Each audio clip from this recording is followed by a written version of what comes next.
Hey, so we're going to continue on with domain one. We've already discussed some of the basics of this. We went into machine learning itself, and we had to understand the concepts of how machine learning works: supervised learning, unsupervised versus reinforced. And just to quickly go through this, supervised learning of a model includes labels and classifications for that model. And then unsupervised learning, as it goes through all of its data set, it's going to not have classifications and labels. It's just learning based off of patterns. It's just looking at all the data and looking at how those patterns within the data will manifest. That's the way it's catching unknown threats.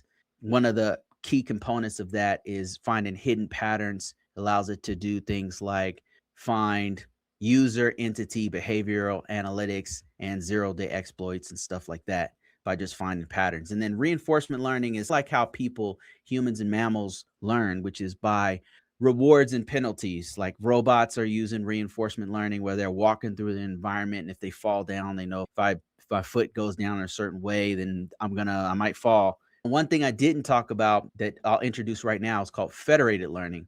Federated learning is where there's multiple pieces of separate models, AI models, and they're all being trained on their own, and they consolidate into one.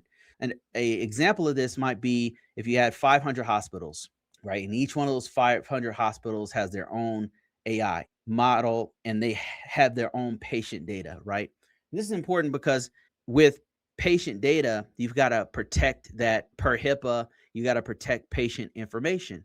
They have electronic records that they have to protect and health records that are sensitive. So those hospitals, you got to anonymize some of that data between each hospital or between the clinics or whatever, because they don't need the names and the ages and the ailments of each person. They might, if they're doing research, maybe they only need the actual results, right? None of them share patient records with each other, but they all share what they learned, right? The results of, say, cancer treatment or whatever.